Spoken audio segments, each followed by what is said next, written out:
জুবিন গাৰ্গ জীৱিত কালত বহু লোক এনেকুৱা আছে যে জুবিনক অকল সমালোচনাই কৰি থাকিলে।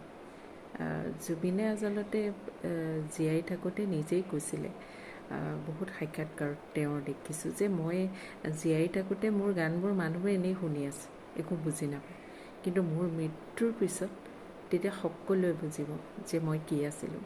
গতিকে সেইটোৱে এতিয়া জুবিনক ইমান কঠোৰ সমালোচনা কৰে। এই তাৰ শিশুসুলভ যি এটা মন, সেই মনটোক বহুত গুণী মানি মানুহে আচলতে বুজি নাপাইছিলে।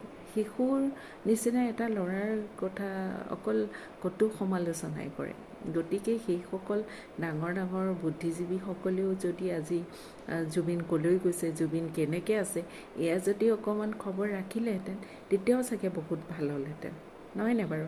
কাৰণ তেওঁলোক সকলো কথাই জানে, ইমান সকলো কথাতে এতিয়া মৃত্যুৰ পিছত জুবিনে যেতিয়া তেওঁ গোটেই অসমখনক জিলিকাই থৈ গ'ল বিশ্ব দৰবাৰত, অসমৰ মানুহৰ আৱেগ দেখি সেই জুবিনক কটু সমালোচনা কৰাকেইজনে এতিয়া কৈফিয়ত দি আছে। তেওঁলোকৰ চাগে এনেকুৱা লাগিছে গাঁততে সোমাই নে কি কৰে।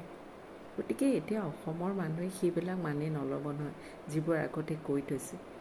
গতিকে আপোনালোকেও যদি সেই ল'ৰাটোৰ খবৰ ৰাখিলেহেঁতেন, ডাঙৰ আমি সৰু সৰু মানুহ, আমাৰ কথা কোনেও নুশুনে আচলতে। সেই ডাঙৰ মানুহসকলে যে ল'ৰাটো ক'লৈ গৈছে, ভালকৈ খাইছেনে আমাৰ সম্পদ ভাগি, আপোনালোক ডাঙৰ ডাঙৰ টক শ্ব'ত আহে, আপোনালোকৰ কথা চবেই শুনে।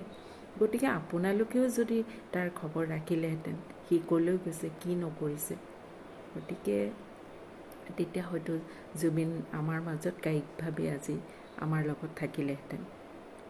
গতিকে সেয়াই দুমুখীয়া হ'লে বৰ দিগদাৰ। মানুহক আচলতে বুজি পাবও লাগে যে শিশুসুলভ সেই ল'ৰাটোৰ মনটো যদি কোনোবাই বুজি পালেহেঁতেন, কোনোবাই তাৰ লিখনি শুনিলেহেঁতেন, তাৰ গান আগতেই এতিয়া গুণ গৰিমা গোৱা নিচিনা আগতেই শুনিলেহেঁতেন, তেতিয়া কিন্তু জুবিন আজি আমাৰ মাজতে থাকিলেহেঁতেন।